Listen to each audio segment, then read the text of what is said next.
BK farms project and ideas എന്ന നമ്മുടെ ഈ പ്രോഗ്രാമിലെ പുതിയൊരു വീഡിയോയിലേക്ക് എല്ലാവർക്കും സ്വാഗതം.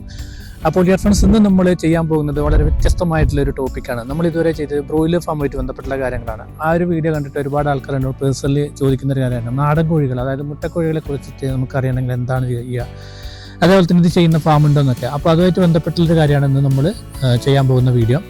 അതിൽ തന്നെ ഒരു വർഷത്തിൽ ഏകദേശം 300-നടുത്ത് മുട്ടകൾ കിട്ടുന്ന BV3-8 ആ ഒരു എഗർ നഴ്സറി നടത്തുന്ന ഒരു ഫാമിലേക്കാണ് നമ്മൾ പോകുന്നത്. ഏകദേശം 14 വർഷമായിട്ട് ഈ ഒരു മേഖലയിലുണ്ട് അവർ. അപ്പോൾ അവർ എന്താ ചെയ്യുന്നത് വെച്ച് കഴിഞ്ഞാൽ ഡേ ഓൾഡ് കോഴിക്കുഞ്ഞ് കൊണ്ടുവന്നിട്ട് അതിൻ്റെ വാക്സിനേഷൻ ഒക്കെ കഴിഞ്ഞതിന് ശേഷം സെയിൽ ചെയ്യുക, അതാണ് അവർ ചെയ്യുന്നത്. അപ്പോൾ നമുക്ക് നേരെ ആ ഒരു ഫാമിൽ പോയിട്ട് ഇതിനെക്കുറിച്ചുള്ള കാര്യങ്ങൾ നേരിട്ട് കണ്ട് മനസ്സിലാക്കണം.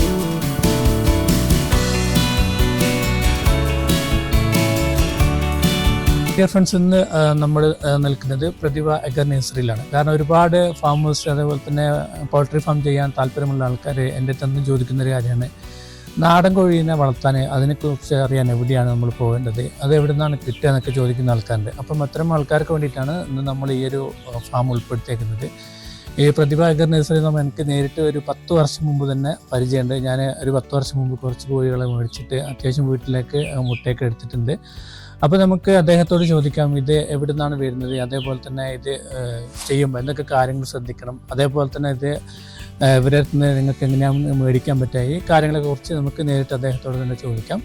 അപ്പോൾ നമ്മുടെ കൂടെ ഇപ്പോൾ വിജയേട്ടനുണ്ട്. ഇപ്പോൾ വിജയേട്ടൻ ഞാൻ പറഞ്ഞത് ഏകദേശം എനിക്ക് പരിചയം ഒരു 10 വർഷം മുമ്പ് പരിചയമുണ്ട്. ഏകദേശം എത്ര വർഷമായി തുടങ്ങിയിട്ട്? ഞങ്ങൾ 14 വർഷമായി ഇത് തുടങ്ങിയിട്ട്. 14 വർഷമായി. 14 വർഷത്തിൽ ആദ്യകാലങ്ങളിലൊക്കെ മുട്ടക്കോഴീൻ്റെ കുഞ്ഞുങ്ങളായിട്ട് കൊടുക്കൽ മാത്രമേ ഉണ്ടായിരുന്നുള്ളൂ.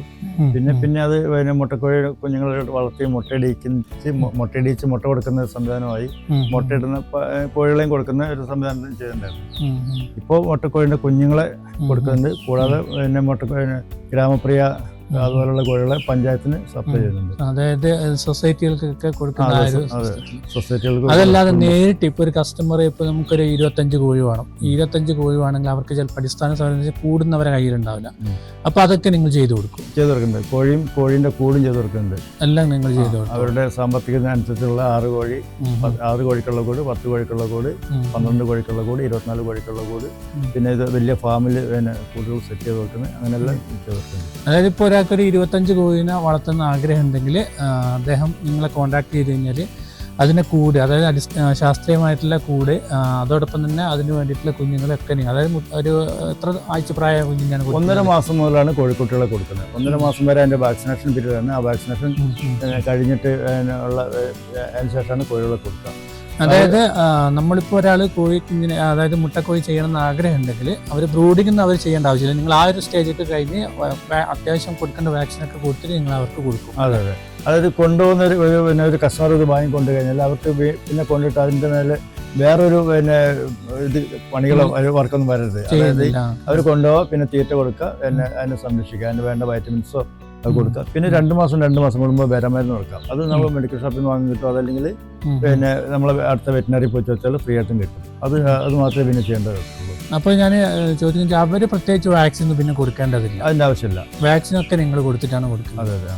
അത് ഞാൻ ചോദിക്കാനുള്ള കാരണം എന്ന് വെച്ച് കഴിഞ്ഞാൽ, പൊതുവെ നമുക്കിപ്പോൾ നാടൻ കോഴികൾ ഈ തമിഴ്നാട്ടിലേക്ക് വരുന്നൊരു കണക്ക് നോക്കുകയാണെങ്കിൽ ശരിക്കും പറഞ്ഞാൽ കടയിൽ നിന്ന് വെള്ളമുട്ട മേടിക്കേണ്ട ആവശ്യമില്ല, അത്രയും മുട്ട ശരിക്കും ഉണ്ടാവേണ്ടതാണ്. എന്നാലും പൊതുവെ അണ്ണന്മാർ കൊണ്ടുവരുന്ന കോഴികൾ ഒരു 100 മേടിച്ചാൽ എനിക്ക് 99 ചത്തുപോകാണ്. അപ്പോൾ നിങ്ങളെ അങ്ങനത്തെ ഈ തൂങ്ങിയിട്ട് ചത്തുപോകുന്ന ഒരു അസുഖമൊക്കെ വരാറുണ്ട്. അപ്പോൾ അങ്ങനത്തെ ഒരു സാധ്യതയൊക്കെ കുറവായിരിക്കും ഈ വാക്സിൻ കറക്റ്റ്? 99% കോഴിയും രക്ഷപ്പെട്ട് കിട്ടും നമ്മളെ കോഴിയാണെങ്കിൽ. തമിഴ്നാട്ടിൽ നിന്ന് ഞങ്ങൾ പണ്ട് വാങ്ങിയിട്ടുണ്ട്. പണ്ട് കുടുംബശ്രീ ഞങ്ങൾ ഫാം തുടങ്ങുന്നതിന് മുമ്പേ കുടുംബശ്രീ മുഖേന കൊടുത്തിരിക്കുന്ന കോഴി, തമിഴ്നാട്ടിൽ നിന്ന് കൊണ്ടുവന്ന് കൊടുക്കുന്ന കോഴികളായിരുന്നു മിക്കവാറും പഞ്ചായത്തിലൊക്കെ. അന്ന് എൻ്റെ ഭാര്യ CDS അയക്കുന്ന സമയത്ത് പഞ്ചായത്തിൽ നിന്ന് കോഴി കൊടുത്തിട്ട് കുറേ ബാക്കി വരുന്ന കുറേ കോഴികൾ ഞങ്ങൾക്കും തരലുണ്ട്. ഓരോ ദിവസം സപ്ലൈ ചെയ്യുന്ന കോഴികൾ ബാക്കി വരുന്നത്. അപ്പോൾ അങ്ങനെ ഒരു 137 മറ്റേ കോഴികൾ എനിക്ക് കിട്ടുന്നു പലപ്പോഴായിട്ട്. ഞാൻ വീട്ടിലൊരു ഷെഡിലെ കൊണ്ടിട്ട് വളർത്തി അതൊരു 7 ദിവസം കഴിഞ്ഞതോടുകൂടി മിക്കവാറും കോഴികളൊക്കെ ചത്തു തന്നു.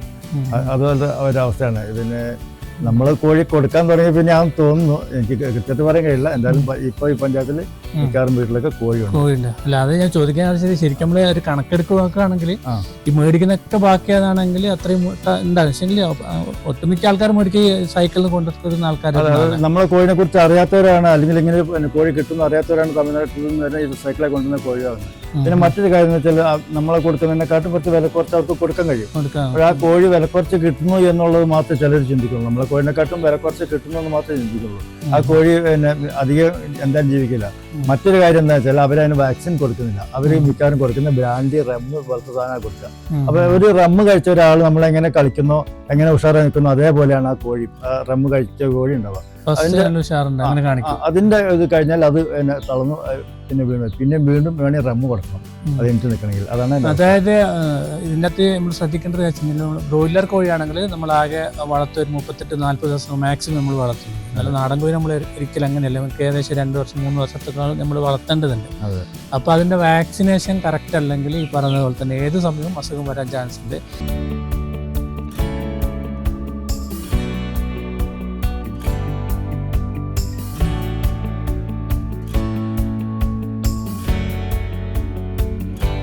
അപ്പോൾ വിജയേട്ടാ, ഇപ്പോൾ ഒരാൾക്കൊരു 25 കോഴി വേണം അല്ലെങ്കിൽ ഒരു 50 കോഴി വേണം. അപ്പോൾ അങ്ങനെ ആകുമ്പോൾ ഇതെങ്ങനെയാണ് ഇപ്പോൾ കേരളത്തിന് പുറത്ത് ഇപ്പോൾ വയനാട്ടിൽ, ഇപ്പോൾ നമ്മളിപ്പോൾ വയനാട്ടിലാണെങ്കിൽ ഇവിടെ വന്ന് നേരിട്ട് എടുക്കാൻ പറ്റും. അതല്ലെങ്കിൽ എങ്ങനെയാണ് ഇതിൻ്റെ ഒരു ആ ഒരു സിസ്റ്റം എന്ന് പറയാൻ പറ്റും, എങ്ങനെയാണ് നിങ്ങൾ ചെയ്യുന്നത് എന്നുള്ളത്? ഇതിപ്പോൾ പിന്നെ നമ്മളെ അറിയുന്ന ആൾക്കാരെ വിളിച്ചാൽ ഇവിടുത്തെ റേറ്റാണ് പറയുന്നത്. അതായത് ഇതിപ്പോൾ 45 ദിവസം പ്രായ ഒരു കോഴിക്കുഞ്ഞിന് 170 കൊടുക്കുന്നത്. പിന്നെ അതിന്റെ വളർച്ചന്റെ ഘട്ടം അനുസരിച്ച് വിലയിൽ മാറ്റമുണ്ട്. 45 ദിവസമായ 170 രൂപ 170 ഇവിടെ കൊടുക്കും. അവരിവിടെ വന്നിട്ട് കളക്ട് ചെയ്ത് പോവാം. അതായത് ഇപ്പോൾ ഇത് കൂടുവാണെങ്കിൽ അവർ വണ്ടി എടുത്ത് വന്നിട്ട് ആദ്യം ബുക്ക് ചെയ്യണം തോന്നുന്നുണ്ട് അല്ലേ? കൂടിന് ബുക്ക് ചെയ്യണ്ട. എന്നാലും നേരത്തെ വിളിച്ചു പറഞ്ഞാൽ അവർക്കുള്ള അവരാവശ്യപ്പെട്ട കൂടില്ലെങ്കിൽ അത് സെറ്റ് ചെയ്ത് വെക്കാനുള്ള ഒരു സാവകാശം. കൂട് നമുക്ക് ജസ്റ്റ് ഒന്ന് പോയിട്ട് കാണാമല്ലോ. കൂടുണ്ട്. വീട്ടിൽ കോഴി മുട്ടയ്ക്ക് ഇട്ടിരിക്കുന്ന കോഴി മുട്ട ഇട്ടിരിക്കുന്നത് അതും കാണാം. അപ്പൊ അതായത് ഇപ്പൊ ഒരാള് നിങ്ങളെത്ത് കോഴി വേണമെന്ന് പറഞ്ഞാല് അവർക്ക് ജസ്റ്റ് ഒന്ന് അറിയിച്ചു കഴിഞ്ഞ് വന്നു കഴിഞ്ഞാൽ ഇവിടുന്ന് എടുത്തിട്ട് പോവാം. നിങ്ങൾ വയനാട്ടിന് പുറത്തേക്ക് ഡെലിവറി ഇല്ല. ഡെലിവറി ഈ പറഞ്ഞ പോലെ തന്നെ സൊസൈറ്റി അങ്ങനത്തെ സിസ്റ്റത്തിലുള്ളത് തോന്നുന്നില്ല. അപ്പോൾ സൊസൈറ്റികൾക്ക് പഞ്ചായത്തിനൊക്കെ കൊടുക്കുന്നതാണെങ്കിൽ അവിടെ ഡെലിവറി ചെയ്യും. അതൊരു 1500 എന്തൊക്കെ മേലെ ഉണ്ടെങ്കിൽ ഇവർക്കും ഡെലിവറി ചെയ്യാം. ഇപ്പോൾ 1500 കോഴി പിന്നെ ഒരു ഫാമായിട്ട് തുടങ്ങാൻ ഒരാൾ മുട്ടക്കോഴി ഫാമായിട്ട് തുടങ്ങാൻ ഉദ്ദേശിക്കുന്നെങ്കിൽ കോഴിയും കോഴിക്കോടൊക്കെ വേണമെങ്കിൽ വലിയ രീതിയിലൊക്കെ ചെയ്യുകയാണെങ്കിൽ നിങ്ങൾ അവിടെ ഡെലിവറി അവിടെ എത്തിച്ചു. അപ്പൊ അവര് മൊത്തം സെറ്റപ്പ് നിങ്ങൾ ചെയ്തു. അത് ഒരാളെ ഷെഡ് പണിത് കഴിഞ്ഞ് ബാക്കിയുള്ള എല്ലാ കാര്യങ്ങളും ഇതൊക്കെ നിങ്ങൾ അവിടെ കൊണ്ട് സെറ്റ് ചെയ്യും. അപ്പൊ അവര് ഷെഡ് ഉണ്ടാക്കി തന്നാൽ മതി. ബാക്കിയത്തെ കോഴിക്കോട് എല്ലാം നമ്മൾ അവരുടെ ഫാമിൽ പോയിട്ട് അവരുടെ സ്ഥലത്ത് പോയിട്ട് സെറ്റ് ചെയ്ത് കൊടുക്കും. കോഴീനെ അവിടെ ഇട്ട് കൊടുക്കും. അത് ഇട്ട് കൊടുക്കുന്നത് മാത്രമല്ല, അത് കുറച്ച് നാളത്തേക്ക് നമ്മളെ നിരീക്ഷിച്ച് അവർക്ക് വേണ്ട പോരായ്മകളൊക്കെ പറഞ്ഞു കൊടുക്കും.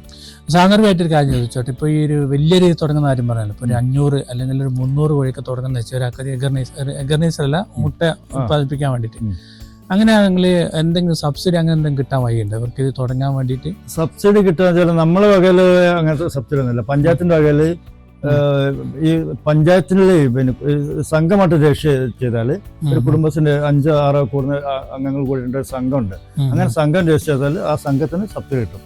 അത് കൂടാതെ ഇപ്പോൾ പിന്നെ കേന്ദ്ര ഗവൺമെന്റിന്റെ സബ്സിഡികൾ മറ്റ് പിന്നെ ഏതൊക്കെ ഒരു പിന്നെ വ്യവസായ കേന്ദ്രത്തിന് സബ്സിഡി അങ്ങനെ കിട്ടും. അതൊക്കെ അത് അവരുടെ സ്വന്തം റിസ്കിൽ അവർ ചെയ്യണം. അതിന് വേണ്ട പേപ്പറുകൾക്ക് ഹാജരാക്കിയാൽ അവരെന്റെ ചെയ്തു.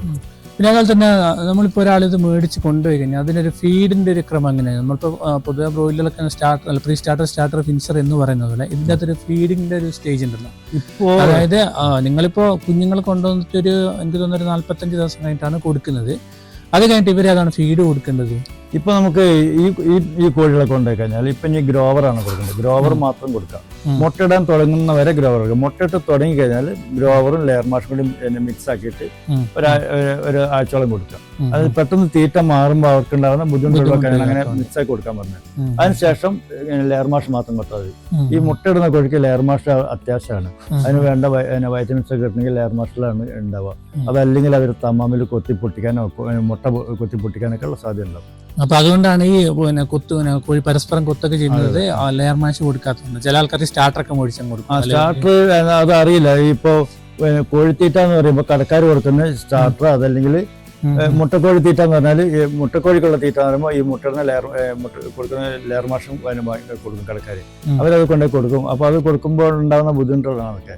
പിന്നെ കോഴി തമ്മമായി കൊത്താതിരിക്കാൻ ഞങ്ങൾ എന്റെ ചുണ്ടിന്റെ അറ്റം ഗ്രൈൻഡ് ചെയ്തിട്ടാണ് കൊടുക്കുക. ചുണ്ട് കരിച്ചു കളയാന്ന് പറയാം. അങ്ങനെ ഗ്രൈൻഡ് ചെയ്തിട്ടാണ് കൊടുക്കുക. അപ്പൊ ഒരു പരമാവധി തമ്മിൽ അങ്ങനെ കൊത്തലില്ല. ഇനി അഥവാ ചില കോഴിന്റെ ചുണ്ട് വളർന്നു വന്നിട്ടുണ്ടെങ്കിൽ നേൽക്കട്ടുണ്ട് കട്ട് ചെയ്ത് കളയാവുന്നുള്ളൂ. അതായത് അത് പറയാൻ ഒരു കാര്യം, ഈ ചുണ്ട് കരിക്കുന്ന സംഭവം നമ്മൾ ഡിപ്പ് ചെയ്യുമ്പോൾ നമ്മളത് ഇവർ കൊണ്ടുപോയി അത് ചെയ്യേണ്ട ആവശ്യമുണ്ടോ ശരിക്കും? അതാ പറഞ്ഞത്, അത് അവർ കൊണ്ടുപോയിട്ട് ചില കോഴിന്റെ ചുണ്ട് വീണ്ടും വളരും. വളർന്നിട്ട് ഒരുപക്ഷെ മേലത്തെ ചുണ്ട് നീണ്ടു വരും, അല്ലെങ്കിൽ അടിയത്തെ ചുണ്ട് നീണ്ടു വരും. അങ്ങനെ വരുമ്പോൾ കോഴിക്ക് തിന്നാൻ വിഷമുണ്ടെങ്കിൽ ഒരു നെൽക്കട്ടുണ്ട്, അത് കറക്റ്റ് ആക്കിയാൽ മതി. അതിലെന്തെങ്കിലും അഡ്വൈസ് ആവശ്യമുണ്ടവർ നിങ്ങളെ കോൺടാക്ട് ചെയ്ത് തീർച്ചയായിട്ടും ഞങ്ങൾ വിളിക്കാൻ പറഞ്ഞിട്ടുണ്ട്. ഇങ്ങനെ എന്ത് ആവശ്യം ഉണ്ടെങ്കിലും എന്നെ വിളിക്കാൻ, മെഡിസിനോ അതല്ലെങ്കിൽ ഫീഡോ എന്തെങ്കിലുമൊക്കെ കൊടുക്കേണ്ട കാര്യത്തെ കുറിച്ചിട്ട് അതല്ലെങ്കിൽ മറ്റു കാര്യങ്ങളെ കുറിച്ച് അന്വേഷിക്കാൻ വിളിക്കാൻ പറഞ്ഞിട്ട് അവർ വിളിക്കലുണ്ട്. ചിലരൊക്കെ വിളിക്കും, ചിലർ അവർക്ക് അറിയുന്ന പോലെയൊക്കെ ചെയ്യും. അതല്ലെങ്കിൽ തൊട്ടടുത്ത് ആരെങ്കിലും ചെയ്യുന്നുണ്ടെങ്കിൽ അവരുടെ ഇത് അവർ ചെയ്യുന്ന പോലെ നോക്കി ചെയ്യും. അങ്ങനെയൊക്കെ ചെയ്യുന്നുണ്ട്. പിന്നെ അതുപോലെ തന്നെ ഇതിന്റെ ഒരു ഫീഡിന്റെ ഒരു കോസ്റ്റ് ഇപ്പൊ എത്ര വരുന്നുണ്ട്? ഇപ്പോ ചാക്കിന് എത്ര വരുന്നുണ്ട്? ഇപ്പോ 1550 എന്ന് തോന്നുന്നു. കറക്റ്റ് ഇപ്പൊ ഞാൻ എന്തായാലും 1600 1600 താഴെയാണ് ഈ മൊത്തത്തിൽ വാങ്ങുമ്പോൾ. അതായത് ഹോൾസെയിൽക്കാരോട് വാങ്ങിയാല് കടകളിൽ നിന്ന് വാങ്ങുമ്പോൾ വില കൂടും. കടകളിൽ നിന്ന് വെച്ചാൽ അവർ റീറ്റെയിൽ അവർക്ക് ഒരു ലാഭം ഒക്കെ എടുത്തിട്ട് അവർ കൊടുക്കുള്ളൂ. അപ്പൊ കൂടുതലായിട്ട് നമ്മൾ ചെയ്യാൻ വളർത്താൻ ഉദ്ദേശിക്കുന്നുണ്ടെങ്കിൽ ഈ അവരോട് വാങ്ങിയ ഒരു ചാക്കാണെങ്കിലും വാങ്ങിയിട്ട് അവരോട് പറഞ്ഞാൽ അവർ എത്തുന്ന ഏരിയയിൽ അവർ എത്തിച്ചേരും. അത് വാങ്ങിക്കൊള്ളുന്നത് നമ്മൾ സൂക്ഷിച്ചിട്ട് കൊടുത്താൽ മതി. പിന്നെ അതുപോലെ തന്നെ ഇതിന്റെ ഒരു എന്താ പറയുക, പിന്നെ ഇതൊരു കൊമേഴ്സ്യൽ അടിസ്ഥാനത്തിൽ ചെയ്യുമ്പോൾ അതിന്റെ ഒരു എക്സ്പെൻസ് നമ്മൾ നോക്കേണ്ടതുണ്ടല്ലോ. അപ്പൊ ഏകദേശം ഒരു മുട്ടയിടാൻ തുടങ്ങിയ ഒരു കോഴി, അപ്പോൾ ഒരു മുട്ട കിട്ടുന്ന ഒരു സമയമുണ്ടല്ലോ, അപ്പൊ ഏകദേശം എത്ര ഗ്രാം തീറ്റ ഇടുന്നു ശരിക്കും പറഞ്ഞാൽ? മുട്ട ഇടുന്ന അതായത് നമ്മളിപ്പോ പറയാ ഈ കോഴിക്ക് ഒരു 70 ഗ്രാം തീറ്റ ഒരു ദിവസം 70 ഗ്രാം തീറ്റ കൊടുക്കണമെന്ന് പറയാം. അതൊരു ആഴ്ച കഴിയുമ്പോൾ 75 ഗ്രാം, പിന്നെ 80 ഗ്രാം, 85, 90, 95 അങ്ങനെ കൂട്ടിക്കൊണ്ടുവരാം. മുട്ടയിടുന്ന സമയത്ത് മുട്ടയിട്ട് തുടങ്ങി കഴിഞ്ഞാൽ ഒരു കോഴിക്ക് 120 ഗ്രാം തീറ്റ മതി. 120 ഗ്രാമില് കുറച്ച് പച്ചപ്പുല്ലോ ഗോതമ്പ് നുറുക്ക്, അവൽത്തവിട് അതുപോലത്തെ ഇതും കൊടുക്കാം. പക്ഷെ നമ്മൾ പറയുന്നത് ലെയർ മാഷ് മാത്രം കൊടുക്കാൻ, ലെയർ മാഷിൽ എല്ലാ വൈറ്റമിൻസ് ഉള്ളതുകൊണ്ട് ലെയർ മാഷ് മാത്രം കൊടുക്കാനാ പറയാ. അതേസമയം ഒരു സാധാരണ ഒരു പാവപ്പെട്ട ഒരു വീട്ടുകാർക്ക് അത്രയും തീറ്റ വാങ്ങി കൊടുക്കാനുള്ള സാമ്പത്തിക ശേഷി ഉണ്ടാവില്ല ചിലപ്പോൾ. അപ്പൊ അങ്ങനെ വരുമ്പോൾ അവരുടെ വീട്ടിലുണ്ടാവുന്ന അത്യാവശ്യം പച്ചക്കറിന്റെ വേസ്റ്റോ കുറച്ച് ഗോതമ്പ് മുറുക്കോ അങ്ങനത്തെ സാധനങ്ങളെ കൊടുക്കാം. പിന്നെ ഗോതമ്പ് മുളപ്പിച്ച് കൊടുക്കും. ഗോതമ്പിനിപ്പോ 1 കിലോ ഗോതമ്പിന് ഒരു 17 രൂപയ്ക്ക് ഗോതമ്പ് കിട്ടും മിക്കവാറും. അപ്പൊ 17 കിലോന്റെ ഒരു ഗോതമ്പ്, 1 കിലോ ഗോതമ്പ് മുളപ്പിച്ച് ഒരു 3 ദിവസം കഴിഞ്ഞിട്ട് 3-4 ദിവസം കഴിഞ്ഞിട്ട് ഇട്ടാൽ 1 കിലോ എന്നുള്ളത് 2-2.5 കിലോന്റെ അടുത്ത്. അപ്പൊ ഈ 1 കിലോ വാങ്ങുന്ന പൈസക്ക് 2.5 കിലോ തീറ്റ നമുക്ക് കോഴിക്ക് കൊടുക്കാൻ കഴിയും. അപ്പൊ അതാണ് ഗോതമ്പ് മുളപ്പിച്ച് കൊടുക്കാനുള്ള മെച്ചം. അത് നേരത്തെ ശീലിപ്പിച്ചാൽ അവർ തിന്നോളും. പെട്ടെന്ന് ഒരു ദിവസം കൊണ്ടിട്ട് കുറെ ഗോതമ്പ് മുളപ്പിച്ച് കൊടുത്താൽ അവർ ചിലപ്പോൾ തിന്നോളുന്നില്ല.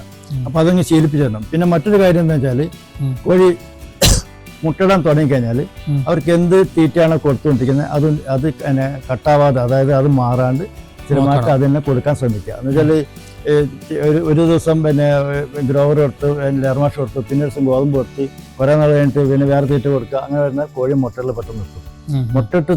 മുട്ടയിട്ടുകൊണ്ടിരിക്കുന്ന കോഴീനെ ആ കൂടടക്കം എടുത്ത് വേറെ സ്ഥലത്തേക്ക് മാറ്റി വെച്ചാലും പെട്ടെന്ന് മുട്ടകൾ നിർത്തും. അതുപോലെ അവർക്ക് അസ്വസ്ഥ ഉണ്ടാകുന്ന രീതിയിൽ കഠിനമായിട്ടുള്ള വെയിൽ, ചൂട്, മഴ, കാറ്റ് അങ്ങനെയൊക്കെ പ്രശ്നങ്ങളൊക്കെ ഉണ്ടായാലും പെട്ടെന്ന് നിർത്തും. അതല്ലാത്ത സ്ഥിതിക്ക് സാധാരണഗതിയിൽ മുട്ടയിടാൻ തുടങ്ങി കഴിഞ്ഞാൽ ഒരു 2-3 മാസമൊക്കെ കഴിഞ്ഞാൽ ഒരു കുറച്ച് ദിവസം ഒരു ബ്രേക്ക് ഉണ്ടാവും. അതൊരു ചിലപ്പം 2 ആഴ്ചയൊക്കെ അത് കഴിഞ്ഞ് വീണ്ടും മുട്ടയിടും.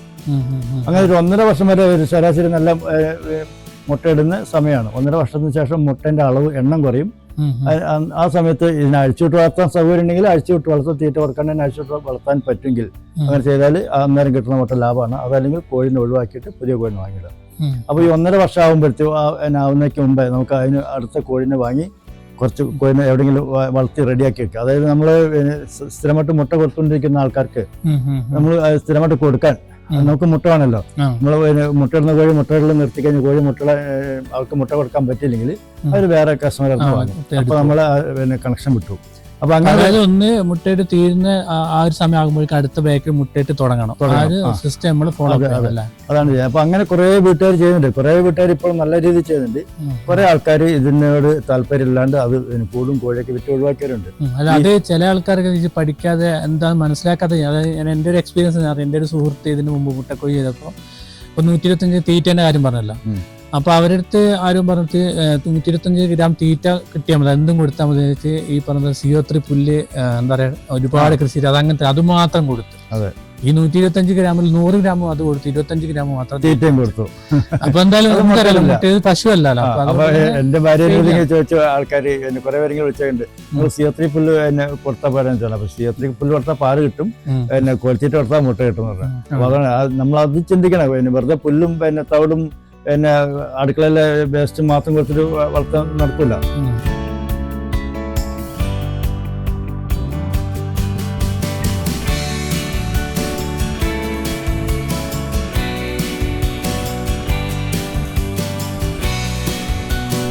അപ്പോൾ വിജയേട്ട ഇതിനകത്തൊരു കാര്യം ചോദിക്കാനുള്ളത്, ഇപ്പോൾ നമ്മൾ കണ്ട ഒരു 52 ദിവസമായിട്ടുള്ള ഒരു ബാച്ചാണ് ഇപ്പോൾ കണ്ടത്. അപ്പോൾ ഇത് പൊതുവെ എന്താ പറയുക, അണ്ണന്മാർക്ക് ചെയ്യുന്ന കാര്യം എന്ന് വെച്ച് കഴിഞ്ഞാൽ കുറേ കോഴികൾ എവിടുന്നെങ്കിലും കൊണ്ടുവന്നിട്ട് ഒരു ടെൻറ്റ് പോലെ കെട്ടിയിട്ട് അവിടുന്ന് സെയിൽ ചെയ്യുന്നതായിട്ട് കണ്ടിട്ടുണ്ട്. അങ്ങനെയാണ് പല ആൾക്കാരും എന്താ പറയുക അബദ്ധത്തിൽ ചെന്ന് ചാടുന്നത്. അപ്പോൾ നിങ്ങളിപ്പോൾ ഒരു ദിവസം പ്രായമായ കുഞ്ഞിനെയല്ല കൊണ്ടുവരുന്നല്ലേ, അപ്പോൾ അത് ശരിക്കും ഇതിന്റെ ഒറിജിനാലിറ്റി ഈ ഒരു ബ്രീഡ് തന്നെ ആയിരിക്കും നിങ്ങൾക്ക് ഉറപ്പുള്ള സ്ഥലത്ത് നിന്നാണ് എടുക്കുന്നത്? അതെ, അതായത് ഇത് ആദ്യം വെങ്കടേശ്വര ഹാർച്ചറിയാണ് ചെയ്തുകൊണ്ടിരുന്നത്. വെങ്കടേശ്വര ഹാർച്ചറിയിൽ ചെറിയൊരു മിസ്റ്റേക്ക് എന്തോ വന്നുകൊണ്ട് അവരത് നിർത്തി, പരിപാടി നിർത്തി. അതേ നിർത്തി. അതേ പിന്നെ ഇതിൽ തന്നെ സിസ്റ്റം തന്നെ ചെയ്യുന്ന കുറെ നല്ല നല്ല കമ്പനികളുണ്ട്. അപ്പൊ അതിൽ ഒന്നാണ് മഹീന്ദ്ര എന്ന് പറയുന്ന ഒരു കമ്പനി ഉണ്ട്, തമിഴ്നാട്ടിലാണ് ഉള്ളത്. അവിടെ നിന്നാണ് ഞങ്ങൾ കുഞ്ഞിനാണ്. അതായത് നിങ്ങൾ ജെന്യൂൻ ആയിട്ടുള്ള ആൾക്കാരെ ഉത്തരവാദിത്തമുള്ള കമ്പനിയിൽ ഹാർസിൽ നിന്നാണ് ഞങ്ങൾ വാങ്ങുന്നത്. അത് ഞാൻ ചോദിക്കാനുള്ള കാരണം എന്ന് വെച്ചാല്, പണ്ട് ഞാൻ നാടൻ കോഴി ചെയ്യുന്ന സമയത്തേക്ക് നമുക്ക് ഒരു അനുഭവം ഉണ്ട്. അതായത് നമ്മൾ BV3 മറ്റുള്ള ഒരു കുഞ്ഞിനെ നമുക്ക് കിട്ടി. അങ്ങനെ കിട്ടിയൊരു 14 ദിവസം കഴിഞ്ഞപ്പോഴാണ് അതിനകത്ത് BV3 ഉണ്ട്, ബ്രോയിലർ ഉണ്ട്, മറ്റേ ശ്വാസമുണ്ട്, ഇതെല്ലാം കൂടെ മിക്സർ പരുവത്തിലായിരുന്നു കിട്ടിക്കൊണ്ടത്. നമുക്ക് കുഞ്ഞ് വരുന്ന സമയത്ത് നമുക്ക് മനസ്സിലാവില്ല അങ്ങനെയാണ്. പിന്നെ അത് കഴിഞ്ഞിട്ട് പിന്നീട് ഒരു ബാച്ച് നമുക്ക് സംഭവിച്ചു വെച്ചാൽ എല്ലാം പൂവന്മാരായിരുന്നു. നമുക്കിത് മെയിൽ കിട്ടിയിട്ടില്ല, ഫീമെയിൽ കിട്ടിയിട്ടുള്ള കാര്യമുള്ളൂ. അപ്പൊ അങ്ങനെയൊന്നും വരില്ല എന്നുള്ള ഉറപ്പുള്ള കമ്പനിയായിരിക്കില്ല നിങ്ങൾ? തീർച്ചയായിട്ടും. എന്താ വെച്ചാൽ ഇവരുടെ ഈ ഹാർസറിയിൽ നിന്ന് വാങ്ങുമ്പോൾ അവർ കൃത്യമായിട്ട് തന്നെ പിന്നെ ഇത് കഴിഞ്ഞിട്ട്, അതായത് സെക്സിങ് കഴിഞ്ഞിട്ടാണ് നമുക്ക് തരുന്നത്. ശരിക്കും പെടകളാണ് തരുന്നത്. ഒരു 1000 കോഴീനൊക്കെ വാങ്ങുമ്പോൾ 20 പിന്നെ 4-5 പൂവന്മാരാകേണ്ട ഉണ്ടാവുള്ളൂ. അതിന് അപൂർവമായിട്ടുള്ളൂ. അതേസമയം ഈ ഇടനിലക്കാരായി ചില കമ്പനിക്കാണ് ഞങ്ങൾ എത്തിച്ചു തരാന്ന് പറഞ്ഞത്. അവരോട് വാങ്ങുമ്പോൾ എന്താ കുഴപ്പം വെച്ചാൽ ഈ പിന്നെ 1000 കോഴിയിൽ ഒരു 30 പൂവന്മാരെങ്കിലും ഉണ്ടാവും. അത് പൂവന്മാര് അവർക്ക് ഫ്രീ ആയിട്ട് കിട്ടുന്നുണ്ട്. പൂവന്മാര് ഹാർസറിൽ അവർ ഒഴിവാക്കി കളഞ്ഞു. അപ്പൊ ആ പൂവനും ഈ പെടക്കുഞ്ഞിന്റെ വിലക്ക് നമുക്ക് തരും. നമ്മൾ ധാരാളം വളർത്തി വലുതാക്കി ആൾക്കാർക്ക് കൊടുക്കും. അവരത് വഞ്ചിക്കപ്പെടുകയും ചെയ്യും. അപ്പോൾ അങ്ങനെയാണ് ഈ അതേസമയം BV3 അങ്ങനെ അധികം വരില്ല വെച്ചാൽ BV3 പൂവന്മാരെ നമുക്ക് തിരിച്ചറിയാം. എല്ലാം തിരിച്ചറിയാം. ഗ്രാമപ്രിയ മറ്റുള്ള കോഴികളിലാണ് അത് കൂടുതലും സംഭവിക്കുന്നത്. അപ്പൊ ഇവിടെ ഇപ്പൊ ഈ ആഴ്ച വന്ന കുഞ്ഞുണ്ടല്ലോ, നമുക്ക് ജസ്റ്റ് അതൊന്ന് നോക്കാമല്ലേ? ഓക്കെ.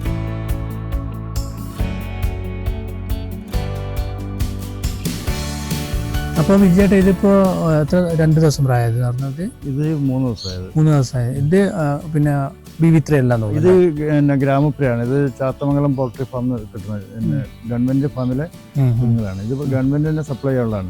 ഗവൺമെന്റ് സപ്ലൈക്ക് വേണ്ടിയിട്ട് നാട്ടുകാർക്ക് വീട്ടുകാർക്കും കൊടുക്കും. ആവശ്യമുള്ളവർക്ക് എന്നെ ആവശ്യമുള്ള ആൾക്കാരുണ്ടാവും, ചോദിക്കുന്ന ആൾക്കാരുണ്ടാവും. അപ്പൊ ഇതിന് മറ്റേ കുഞ്ഞിനെക്കാട്ടും വിലക്കുറവാണ്. അതേസമയം വീട്ടിലെ അഴിച്ചുവിട്ടും കൂട്ടിട്ടും വളർത്താവുന്നതാണ്. ആ കോഴിക്ക് അത്രയും അതിന്റെ BV3 കിട്ടുന്ന അത്ര മുട്ട കിട്ടിയില്ലെങ്കിലും ഇത് കുറെ കാലം വീണ്ടും മുട്ടയിടും. കുറെ കാലം മുട്ടയിടും. അത് മാത്രമല്ല ഇറച്ചിക്കും മുട്ടയ്ക്കും വേണ്ടി വളർത്തുന്ന കോഴിയാണ്. അപ്പൊ കുറച്ച് ഇറച്ചി കൂടുതലുണ്ട്, വെയിറ്റ് കൂടുതലുണ്ട് ഈ കോഴിക്ക്. അതാണ് ഈ കോഴിയുടെ പ്രത്യേകത. ഇപ്പോൾ അടുക്കള മുറ്റത്തൊരു കോഴി എന്നുള്ള പദ്ധതിയിൽ സർക്കാർ ചെയ്യുന്ന അടുത്തുള്ള കോഴികളാണ്. മറ്റേതാണ് നമ്മൾ കൂട്ടിലിട്ട് വളർത്താനാണ് ഏറ്റവും കൂടുതൽ. കൂട്ടിലിട്ട് വളർത്താനാണ് ഈ 250 മുതൽ 300 വരെ മുട്ട കിട്ടുന്നത്. ഇതിന് ഏകദേശം എത്ര മുട്ട? ഒരു വർഷത്തിൽ 150 മുതൽ 200 വരെ മുട്ടയാണ് ഈ കോഴിക്ക് കിട്ടുന്നത്. അപ്പൊ എനിക്ക് മനസ്സിലായ ഒരു കാര്യം വെച്ച് കഴിഞ്ഞാല്, ഇത് ഞാൻ പണ്ട് ചെയ്തൊരു ഫീൽഡാണ്. ഇതിൻ്റെ അകത്ത് എനിക്ക് തോന്നുന്നത് നിങ്ങൾ ചെയ്യുന്നത്, അതായത് 50 ദിവസം ഒരു 3-4 ആഴ്ചയൊക്കെ കഴിഞ്ഞിട്ടുള്ളത് മേടിക്കുന്നതായിരിക്കും കുറച്ചുകൂടെ സേഫ് തുടക്കക്കാരൻ. ഈ കുഞ്ഞുങ്ങൾ വരുമ്പോൾ എല്ലാം ഒരേപോലെ ഉണ്ടാവും. ചിലപ്പോൾ എല്ലാം പോകാനാണെങ്കിൽ നമുക്കൊന്നും മനസ്സിലാവില്ല അല്ലെ? എനിക്ക് ഇതിന് മുമ്പ് അങ്ങനെ അനുഭവം ഉണ്ടായി. 1.5 മാസം കഴിഞ്ഞാൽ ഇതിൽ പൂവനെ പെടനെ തിരിച്ചറിയാൻ തുടങ്ങും. 1.5 മാസത്തിൽ കുറെ പരമാവധിയൊക്കെ തിരിച്ചറിയും. പിന്നെ അപൂർവമായിട്ടേ കുറച്ച് ഉണ്ടാവുള്ളൂ. അപ്പോൾ നമ്മൾ പഞ്ചായത്തിന് സർക്കാരിന് കൊടുക്കുമ്പോൾ മറ്റൊന്ന് ശ്രദ്ധിക്കണം വെച്ചാൽ എല്ലാവരും പിന്നെ ഒരുപോലെ ആയിക്കൊള്ളുന്നില്ല. ചിലര് പിന്നെ പൂവന്മാരെ കൂടുതൽ ഇട്ട് വാങ്ങും. അത് മിക്സ് ആയിട്ടുള്ള കോഴിക്കുഞ്ഞുങ്ങൾ വാങ്ങും. ഇത് സെക്സിങ് കഴിഞ്ഞ കോഴിക്കുട്ടികളാണ്. ഇതിപ്പോ പെടകൾ മാത്രമായിട്ട് ഞങ്ങൾ വാങ്ങിയതാണ്. ഇതിൽ അപൂർവമായിട്ട് കുറച്ച് പൂവന്മാരുണ്ടാവുള്ളൂ. പിന്നെ അവർക്ക് വരുന്ന മിസ്റ്റേക്ക് കൊണ്ട് വരുന്ന കുറച്ച് പൂവന്മാർ. അത് പിന്നെ മിക്സ് ആയിട്ടുള്ള കുഞ്ഞുങ്ങളെ വാങ്ങിയാൽ കുഞ്ഞുങ്ങൾക്ക് വിലക്കുറവുണ്ട്. ആ വിലക്കുറവുള്ള കുഞ്ഞുങ്ങളെ വാങ്ങിയിട്ട് പഞ്ചായത്തിന് കൊടുക്കുമ്പോൾ ഒരു പിന്നെ വീട്ടുകാരൻ വന്ന് വാങ്ങുമ്പോൾ 5 കോഴി വാങ്ങിയാൽ ചിലപ്പോൾ 5-ൽ 4 പൂവനായിരിക്കും, അതല്ലെങ്കിൽ 5 പൂവനായിരിക്കും. അങ്ങനെ ഒരു കംപ്ലൈന്റ് വരും. അത് മിക്കവാറും കുറെ ആൾക്കാർ പറയാറുള്ളത്. അപ്പൊ മറ്റു പല ഫാമുകാരും കൊടുത്ത് കോഴികളെ കൊടുത്ത പഞ്ചായത്തിൽ ഞങ്ങൾ കോഴി കൊടുക്കുമ്പോൾ ഇതും പൂവനാണോ എന്ന് ഞങ്ങൾ പറയുന്നത്.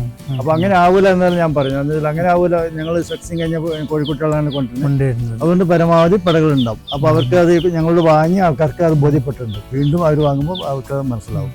അപ്പോൾ ഇത് അതായത് ഈ ഒരു നാടൻ കോഴി വളർത്താൻ ആഗ്രഹിക്കുന്ന, ഇതിലേക്ക് ഫീൽഡിലേക്ക് വരാൻ ആഗ്രഹിക്കുന്ന ആൾക്കാർ എനിക്കൊരു അഡ്വൈസായിട്ട് പറയാനുള്ളത് വെച്ച് കഴിഞ്ഞാൽ ഒരിക്കലും തന്നെ ഡേയോൾഡ് മേടിച്ചിട്ട് ഫസ്റ്റ് തന്നെ ചെയ്യാൻ നിൽക്കരുത്. ഡേയോൾഡ് മേടിച്ച് കഴിഞ്ഞാൽ ഞാൻ പറഞ്ഞ പോലെ തന്നെ എനിക്ക് തന്നെ എക്സ്പീരിയൻസ് ഉണ്ടായിട്ട്. കാരണം തമിഴ്നാടൊക്കെ വെച്ച് കഴിഞ്ഞാൽ അവിടെ ഈ ഒരു വൈറ്റിലെ കൊണ്ട് നമുക്ക് കടയിൽ നിന്നൊക്കെ കിട്ടുന്ന മുട്ടയുടെ അതിൻ്റെ പൂവന്മാരെ വെറുതെ കൊടുക്കും.